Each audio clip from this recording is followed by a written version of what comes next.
축복의 시간 되게 하여 주시옵소서. 감사드리며 예수님의 이름으로 기도드렸습니다. 아멘. 아멘.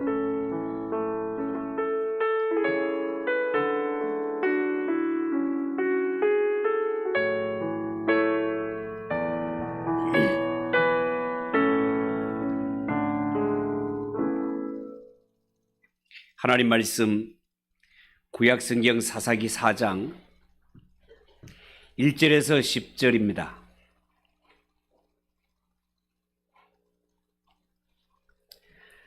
사사기 4장 1절에서 10절 말씀.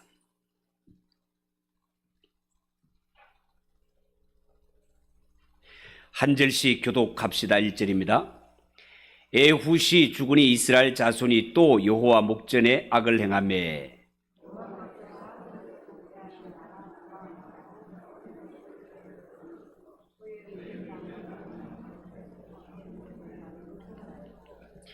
야빈 왕은 철병거 900대가 있어 20년 동안 이스라엘 자손을 심히 학대하였으므로 이스라엘 자손이 여호와께 부르짖었더라.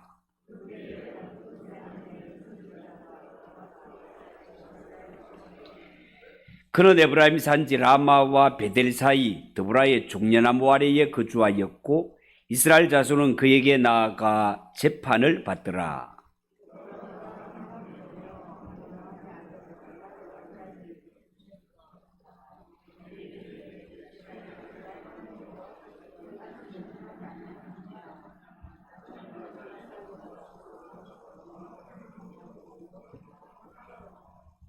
내가 야빈의 군대장관 시스라와 그의 병거들과 그의 무리를 기송강으로 이끌어 네게 이르게 하고 그를 네 손에 넘겨주리라 하였느니라.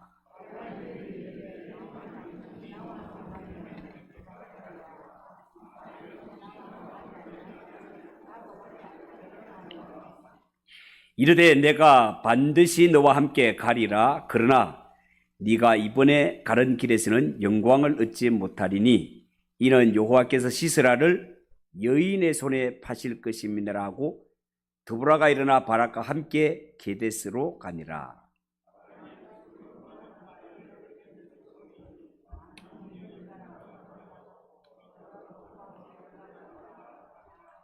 아멘. 영희 집사님 11조 드립니다. 잠시 한번 기도하겠습니다. 하나님 아버지, 은혜를 감사합니다. 이 시간 영희 집사님 열의 하나를 하나님께 드립니다. 하나님 구별하여 드리는 것처럼 우리 집사님 삶을 구별해 주시고 이 땅에 살아갈 때 예수로만 살아가게 하시고 구원 은혜로 기뻐하며 감사하며 살아가는 집사님 되게 하옵소서. 하나님 경영하는 모든 일들이 주 안에 잘 되게 하시고 기도하는 것마다 응답받게 하시며 하나님의 살아계신가 복주심이 삶의 현장에 그대로 나타나도록 복의 복을 더하여 주시옵소서. 이 시간 부족한 자가 말씀을 들고 섰습니다. 하나님 장중에 붙들어 주시고 오직 하나님의 말씀만 나타나고 하나님 한 분만 영광 받으시는 은혜의 시간이 되게 하옵소서. 예수님의 이름으로 기도하옵나이다. 아멘. 자, 오늘 이 말씀으로 드보라에 대해서 두 번째 말씀을 전하도록 하겠습니다. 자, 오늘 성경에 보면 가나안 왕 야빈이 철병거 900대를 거느린 시스라를 앞세워서 20년 동안이나 이스라엘을 무지막지하게 압제를 가합니다. 얼마나 이스라엘 백성들을 학대하고 쥐어짰든지 오늘 성경에 보면 견디다 못한 이스라엘 백성들은 드디어 여호와께 부르짖게 되었다는 겁니다. 이스라엘 백성들이 하나님께 부르짖었다. 여러분, 이것이 시스라의 철권 통치가 시작되고 나서 바로 그랬는지 아니면 5년, 10년이 지난 후부터 그랬는지 알 수 없지만 분명한 것은 내 힘으로 해결할 수 없는 이런 고통과 억압을 당할 때 이스라엘은 드디어 하나님께 부르짖기 시작했다라는 겁니다. 자, 그런데 여기에 부르짖다라고 사용된 히브리 말은 어쩌면 참 애매한 동사이기도 한데요. 여기에 부르짖음이라는 것이 어쩌면은 이렇게 고통을 당하다 보니까 이런 고통 속에 어려움을 당하는 자신의 신세를 한탄하는 이러한 원망의 부르짖음일 수도 있고, 또는 공적으로 하나님을 불평하는 이러한 한탄이 될 수도 있습니다. 그런데 오늘 이 본문에 사용된 이스라엘의 부르짖음이라는 단어는 자신의 운명을 한탄하는 소리 아닙니다. 하나님을 원망하고 불평하는 소리 아닙니다. 오늘 여기에 이스라엘 백성들이 하나님 앞에 부르짖었다라는 것은 우리의 이 고통, 우리 힘으로 해결할 수 없는 이 어려운 상황에서 우리를 구원하실 이는 오직 하나님 한 분밖에 없음에 소망을 걸고 우리의 부르짖음에 응답하시는 하나님께 소망을 두고 부르짖는 그 부르짖음을 두고 하는 말입니다. 중요한 것은요, 하나님 앞에서 애통하는 마음을 갖는 것, 이 애통하는 마음을 가질 때 새로운 역사가 가능하게 된다라는 겁니다. 여러분 분명히 아십시오. 부르짖음이 없고 울부짖음이 없으면 하나님의 새로운 역사는 시작되지를 않습니다. 여러분 아시죠? 이스라엘 백성들이 430년 동안 애굽에 붙들려 그 혹독한 종살이하고 있을 때 그들이 애굽의 수하에서 탈출해서 하나님의 민족으로 출발할 수 있었던 계기가 무엇이었습니까? 이 고통을 두고 그들도 하나님 앞에 부르짖었습니다. 이 부르짖음을 하나님께서 들으시고 이 이스라엘 조상들과 맺은 언약, 아브라함에게 맺었던 언약, 너의 후손들이 4대 만에 돌아오게 될 것이라는 이 언약을 기억하사 애굽에서 해방을 얻게 하신 것을 우리는 알 수 있습니다. 그 바탕에 하나님을 향한 부르짖음이 있었단 말이에요. 여러분 23절 24절에 보면 이런 말씀이 있습니다. 이와 같이 이날에 하나님이 가나안 왕 야빈을 이스라엘 자손 앞에 굴복하게 하신지라. 이스라엘 자손의 손이 가나안 왕 야빈을 점점 더 눌러서 마침내 가나안 왕 야빈을 진멸하였더라. 지금은 이렇게 하나님의 백성들을 학대하고 짓누르는 철병과 구백대를 앞세워서 철권 통치를 하고 있는 이 가나안 왕 야빈, 결국은 이스라엘의 부르짖음으로 인하여 하나님이 은혜를 베푸시고 새 역사를 창조하게 하실 때 결국은 이 가나안 왕 야빈의 군대를 진멸하는 역사가 곧 나타나게 된다라는 겁니다. 여러분 보십시오. 이스라엘 백성들에게 있어서 하나님 앞에 울부짖음과 애통은 이렇게 새로운 역사를 일으키는 원동력이 되더라라는 것입니다. 물론 대부분의 사람들은 살면서 어려운 환경에 처하게 될 때 어쩌면 자연스럽게 울부짖고 애통하게 됩니다. 그러나 현재 내가 처한 상황과 현실에 만족하는 자들은 살면서 어려움을 당해도 애통할 줄을 모릅니다. 오늘날 예수 믿는 성도들 가운데도 딱 하나 부족한 것이 있다면 살아가면서 하나님 앞에 진심으로 가슴을 치는 애통함이 사라졌다는 겁니다. 영적으로도 육적으로도 너무나 포만감에 빠져 있는 것 같습니다. 그런데요, 예수 믿는 성도가 현재 자신의 삶에 만족하고 모든 것이 잘 될 것이며 현재 우리가 누리고 있는 이 자유함, 이 풍요함, 이것이 세상 끝날까지 나와 영원히 함께 한다라고 생각하면 어쩌면 그것은 착각이요. 그 마음이 바로 우리로 하여금 하나님 앞에 애통할 수 있는 마음을 빼앗아가는 요인일 수도 있습니다. 여러분 이렇게 한번 생각을 해 보십시오. 분명히 지금 나의 형편이 하나님으로부터 멀리 떠나 이렇게 살다가는 반드시 하나님의 징계와 회초리가 다가오고 있는데도 불구하고 거짓 선지자들에게 속아서 아니면 마귀에게 속아서 자신의 본 모습을 보지 못하고 회개할 줄 모른다면 이는 진짜 위험한 상태가 아니겠냐 말이에요. 옛날에 유다 백성들이 그랬단 말입니다. 그래서 예레미야 선지자는 이같이 하나님의 백성들이 영적 무감각 상태에 빠져 있을 때 이 영적 무감각을 깨뜨리기 위해서 예레미야 선지자는 당시에 눈물의 목회, 애통의 목회를 하는 것을 보게 됩니다. 예레미야 선지자는 이스라엘과 유다가 아무리 하나님의 택함받은 백성이라 하더라도 스스로 하나님과 언약을 깨뜨려 버리고 우상을 섬기며 하나님의 은혜를 배반할 때 그 앞에는 심판과 멸망이 기다리고 있음을 선포하며 유다를 마치 장례식장으로 초대하며 예레미야 애가 애통의 노래를 부르게 하는 것, 이것은 지금의 우리의 상태가 하나님 앞에 애통하는 것만이 유일한 소망이었기 때문에 이렇게 애가를 불러 노래하는 것을 볼 수 있습니다. 여러분, 영적 포만감으로부터 죽음과 종말에 대해서 생각할 줄 모르게 된 하나님의 백성들에게 있어서 영적 무감각을 깨뜨릴 수 있는 방법, 하나님 앞에 가슴을 치며 옷을 찢는 것이 아니라 마음을 찢고 하나님께 돌아오는 길 외에 다른 길이 없단 말입니다. 하나님의 백성들이 분명히 하나님의 약속에 의해 살고 있지 않는데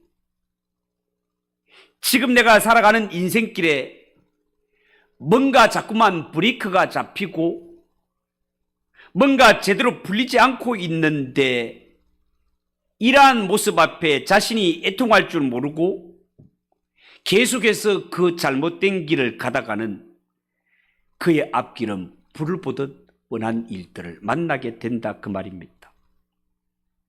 신약에 우리 주님께서는 말씀하시기를 애통하는 자가 복이 있나니 저희가 위로를 받을 것이며 라고 말씀하지 않으셨습니까?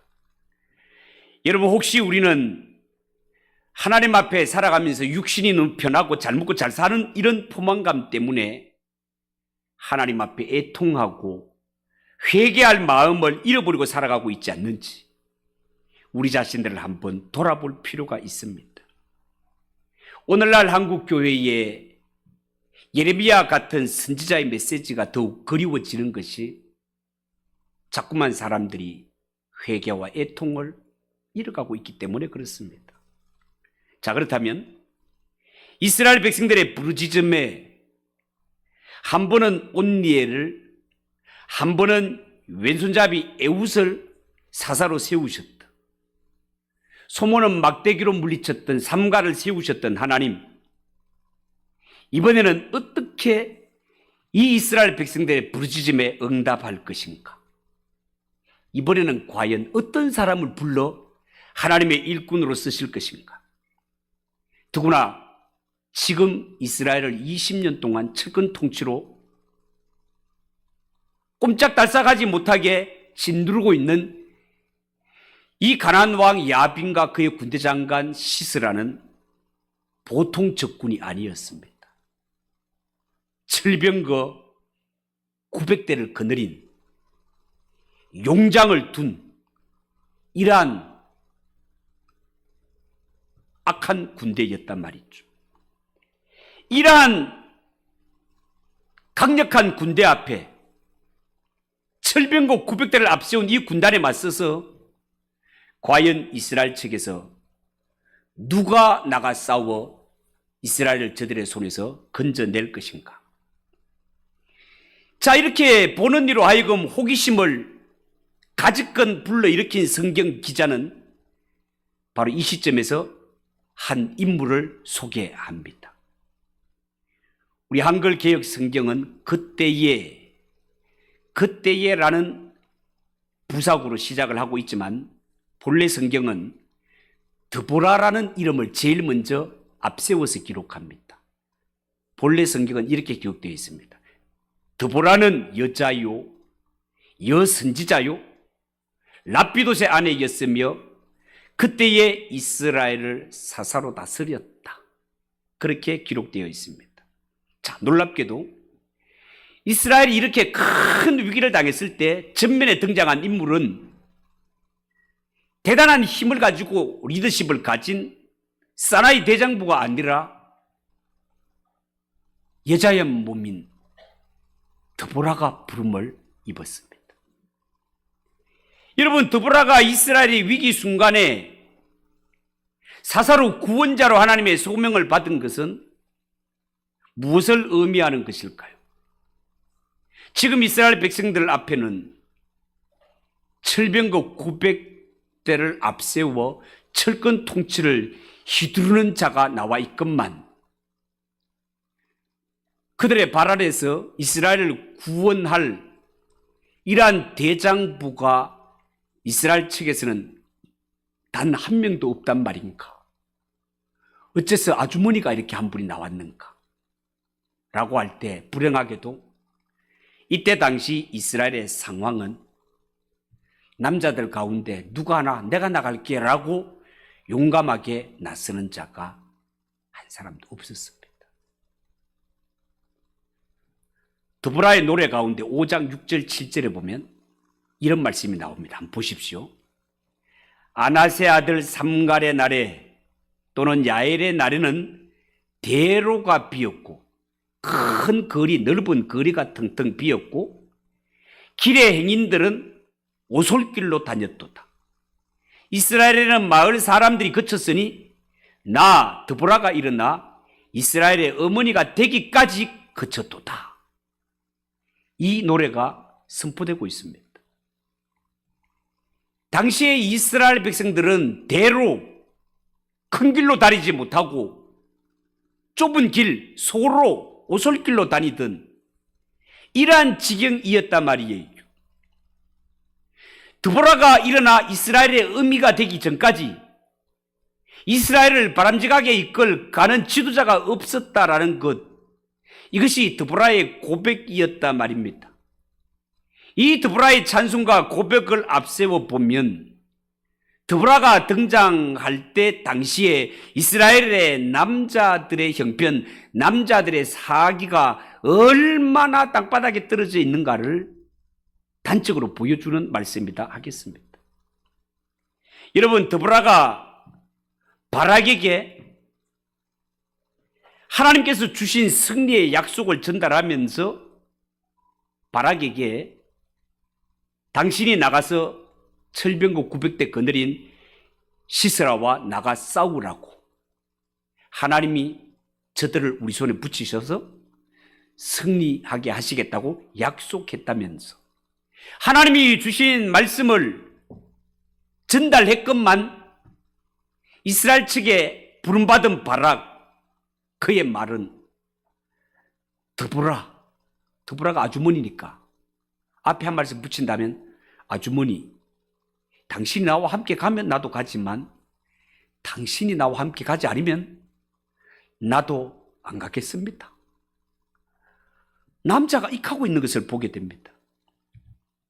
하나님의 승리에 관한 약속을 선포하였고 이번 전쟁은 하나님 이기게 하신다고 약속하셨음에도 불구하고 이 바락에게는 눈앞에 딱 보이는 것이 철병거 900대가 먼저 보이는 것입니다. 감히 그 앞에 명함을 내밀 수가 없는 거예요. 이것은 바락 한 사람의 영적 형편이 아니라 당시에 이스라엘의 모든 남자들의 모습이 이랬다. 겁을 먹고 누구 하나 나서는 사람이 없었다. 그런 이야기가 되겠습니다. 여러분, 시스라의 적수로 선택받은 바락마저도 이 두려움 때문에 아주머니가 나하고 같이 나가면 나는 나가지만 아주머니가 안 나가면 나는 안 나갈래요. 이렇게 사나이 대장부가 용기는 어디 간지 흔적도 없고 여인의 신앙과 용기를 필요로 했다면 뭐 다른 남자들은 볼 것도 없다. 이것이 사사기가 이야기하고 싶은 것입니다. 여러분, 지금 이스라엘 백성들의 형편은 국가적인 존립의 위기를 극복하기 위해서 대적과 한판 전투를 벌여야 되는데 이러한 중요한 전투를 앞두고 목숨 걸고 나가서 싸워줄 용감한 남자 한 사람 없고 연약한 여자 아주머니 한 사람을 의지할 수밖에 없는 이러한 비참한 상태로 전락하고 말았습니다. 동시에 우리가 이 성경을 보면서 깨닫는 것은 이스라엘이 남자 중심의 사회입니다마는 남자 중심의 사회라고 하는 이 중심에 남자들이 마땅히 나설 때 나서지 못하고 용기를 드러내야 할 때 용기를 드러내지 못할 때 하나님은 연약한 여인을 통해서라도 하나님의 뜻이 뭡니까? 이스라엘을 원수의 손에서 건져내는 것이죠. 연약한 여인의 손을 통해서라도 구원의 역사를 이루어 가시는 하나님이십니다. 그게 하나님의 뜻입니다. 그러나 문제는 하고 많은 남자들이 있음에도 불구하고 하나님이 여자를 들어서 이스라엘을 구원하셨다면 남자들의 입장은 뭐가 되는 겁니까? 정말 부끄러워 얼굴도 못 드는 이런 상황이 되고 만다라는 거죠. 여러분, 특히 드보라는 성경에 기록된 사사들 가운데 유일한 여성 사사입니다. 그는 예언자이며 동시에 사사였습니다. 여러분, 이스라엘 역사상 예언자이며 이스라엘을 다스린 인물은 드보라를 포함해서 약 3명밖에 없습니다. 모세, 드보라, 사무엘, 이렇게 3명 말입니다. 그 중에 드보라는요, 하나님의 음성을 직접 듣는 영적인 지도자인 동시에 사사로 활동했던 유일한 자가 되겠습니다. 여러분, 사사기에 보면 이스라엘의 남자들의 신앙이 변변치 않으면 하나님이 여성을 들어 쓰십니다. 이는 오늘날도 마찬가지입니다. 만약에 대한민국의 남성 성도들이 각성하지 않는다면 마땅히 남성들이 담당해야 할 영역에조차 하나님은 얼마든지 여성을 들어 쓰심으로 말미암아 남성을 부끄럽게 할 수도 있다는 것을 명심해야 됩니다. 그리고 성경 기자는요, 이때 이스라엘을 구원한 드보라를 소개할 때 3가지 기능을 강조해서 묘사를 하고 있습니다. 첫째, 드보라는 여자였다는 겁니다. 여자 가운데도 선지자, 여선지자였다는 거죠. 여러분, 선지자가 누굽니까? 하나님의 메시지를 하나님의 백성들에게 전달하는 자 아닙니까? 드보라가 여자 선지자였다는 것은 장차 일어날 사건 전개에 있어서 이 드보라의 말과 행동은 곧 하나님의 말씀과 뜻이 전달되는 과정이라는 것을 보여주고 있습니다. 두 번째, 드보라는 랍비돗의 아내라고 소개했습니다. 여러분, 여기에 랍비돗이라는 말은 사전에 찾아보면 횃불의 화염이라는 뜻을 가지고 있습니다. 더 쉽게 말하면 번갯빛, 번개가 번쩍할 때 그 빛말입니다. 그런 뜻이에요. 번갯빛의 아내 드보라, 그가 이쪽 편에서 싸우러 내보내는 바락의 이름의 뜻도 번개라는 뜻을 가지고 있습니다. 이름을 앞세워 해석을 해보면 20년 동안 이스라엘을 이렇게 괴롭히고 철병거 900대를 거느린 시스라 장군을 앞세워 이스라엘 철권 통치를 행하고 있는 저 야빈과 시스라를 잡기 위해서 하나님께서는 번갯빛의 아내. 번개라는 이러한 발악을 앞세워서 전쟁에 투입시키는 것은 정말 그 상징하는 의미가 크다 하겠습니다. 그리고 셋째, 드보라는 사사였죠. 사사는요, 당시에 재판하는 일도 하면서 군사 지도자의 이중 임무를 띠고 있던 자들이 사사였습니다. 자, 이스라엘의 운명이 이렇게 급박한 때 하나님이 들어쓰시기를 원했던 여자 사사 드보라, 그가 어떤 사람인지 좀 더 구체적으로 성경에 입각해서 한번 봅니다. 여러분, 성경 기자는 아주 재밌게도 드보라의 활동을 묘사할 때 뭐라고 하는가 하면 종려나무 아래 거하였다 라는 말로 명시하고 있습니다. 5절을 보십시오. 그는 에브라임 산지 라마와 베델 사이 드보라의 종려나무 아래 거주하였고 이스라엘 자손은 그에게 나아가 재판을 받았다. 자, 이런 말이 있습니다. 그러면 드보라가 라마와 베델 사이에 있는 종려나무 아래 거했다는 것을 성경 기자는 왜 강조하고 있는 것일까요? 그냥 우리가 보통 드보라가 종려나무 아래 거하면 거했지 그게 뭐 중요하노? 이렇게 생각할 수도 있을 것입니다. 그런데 성경에 쓸데없는 말을 기록했겠습니까? 꼭 필요한 말을 기록한 것이 성경이단 말이죠. 그런데 이 20년 철권 통치에 신음하는 이스라엘을 구원하는 드보라에 대해서 소개할 때 드보라에 대한 정보 소개할 것도 이것 말고도 여러 가지가 있을 텐데 뭐 예를 들어가지고 드보라가 그때 당시에 예뻤는지 안 예뻤는지, 드보라가 그때 성품이 고왔는지 뭐 개떡 같았는지, 드보라의 실력은 어땠는지, 드보라의 가문은 어땠는지, 이런 것들을 얼마든지 소개할 수 있음에도 불구하고 이런 것들은 전염급이 없으면서 드보라에 대해 소개할 때 그가 종려나무 아래 거했다는 것을 딱 강조하는 것을 볼 때 여기에 하나님의 뜻이 있다는 겁니다. 자, 그러면 왜 성경 기자는 이 드보라를 소개할 때 그가 종려나무 아래 거한 것을 언급을 했을까? 여러분, 이스라엘의 전성에 의하면요, 구약의 종려나무에서 나오는 시럽, 이 시럽이 당시에 꿀 역할을 했다는 거예요. 우리 교회도 꿀을 드시는 분이 여러분 계시지 않습니까? 이스라엘 백성들은 이 종려나무에서 나오는 시럽을 꿀 대신 사용했다는 거예요. 자, 그렇다면 이 종려나무는 이스라엘 백성들에게서 꿀을 제공하는 꿀나무라고 할 수 있고, 게다가 드보라, 이 드보라라는 여자의 이름의 뜻이 벌이라는 말입니다. 벌. 너무너무 재밌지 않습니까? 그러면 이 드보라가 종려나무 아래 거했다는 것은 벌이 꿀나무 아래서 재판석을 베풀고 백성들을 재판할 때 이 재판을 정말 달콤한 정의를 배분하고 있었다는 것이 아주 공평한 그러한 재판을 벌이고 있었다는 것입니다. 무엇을 통해 알 수 있는가 하면 성경에는 재판을 잘못하는 것을, 잘하는 것을 못한다고 못하는 것을 잘한다는 게 잘못하는 것 아닙니까?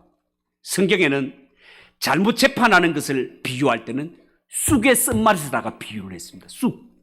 쑥의 쓴맛을 잘못된 재판에 비유를 한단 말이에요. 아모스 5장 7절을 한번 보겠습니다.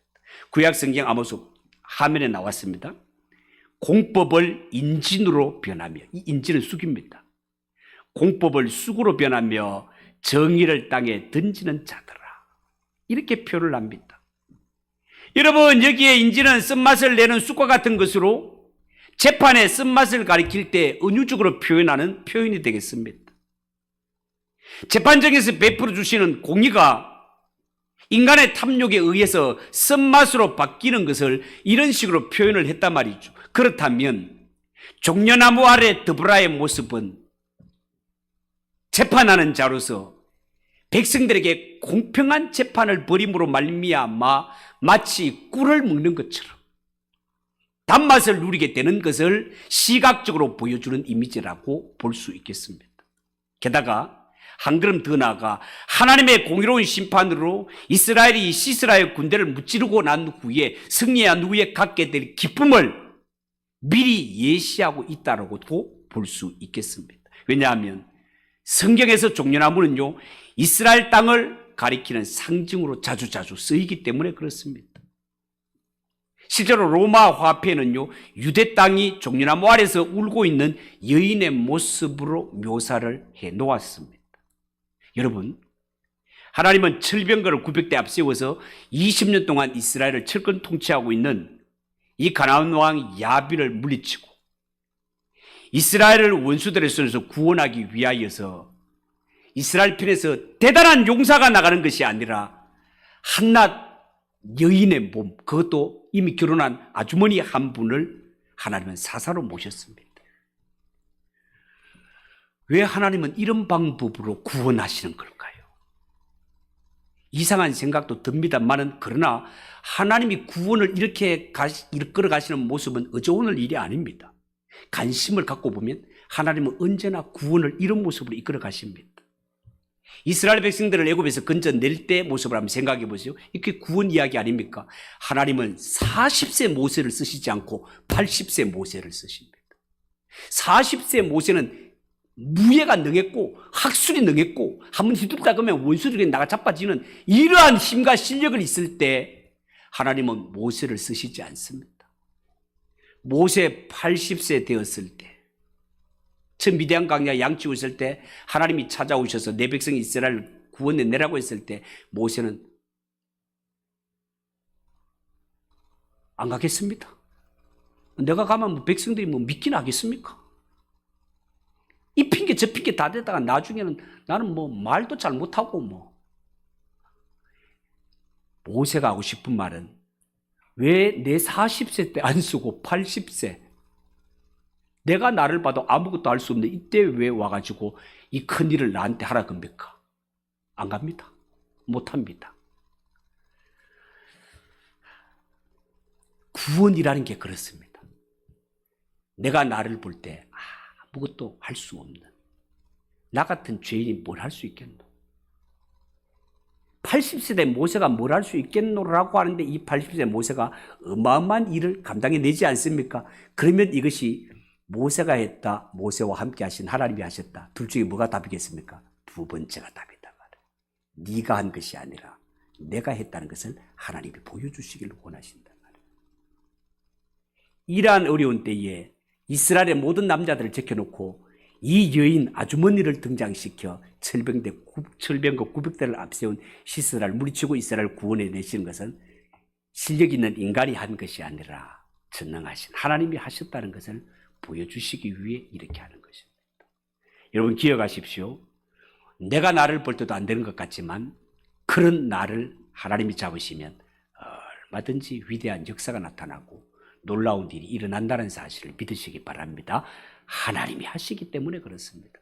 그 전능하신 하나님의 손에 붙들려 살아가는 우리 모두 되시기를 주님의 이름으로 축복합니다. 기도하겠습니다. 하나님 아버지 은혜를 감사합니다. 하나님 이 어려운 때에 하나님은 남자들을 제껴놓고 여인 아주머니 드보라를 통하여서 이스라엘을 세우시는 것을 말씀을 통해 깨닫습니다. 사람이 하는 것이 아니라 하나님이 하심을 보여주는 사건입니다. 하나님, 우리가 살아가면서 모든 잘 되는 것이 있으면 내가 한 것이 아니라 하나님이 하셨다는 사실을 알고 모든 영광 하나님께 올려드리는 우리 성도들이 되게 하옵소서. 예수님의 이름으로 기도하옵나이다. 아멘. 353장.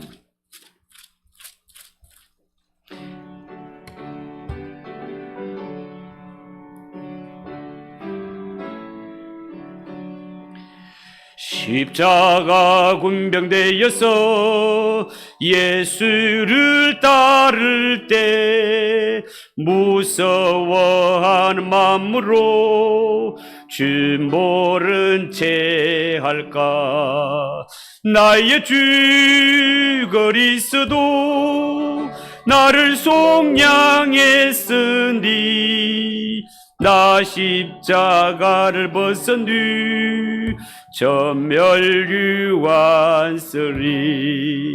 무성도 피를 흘리며 큰 싸움 하는데 나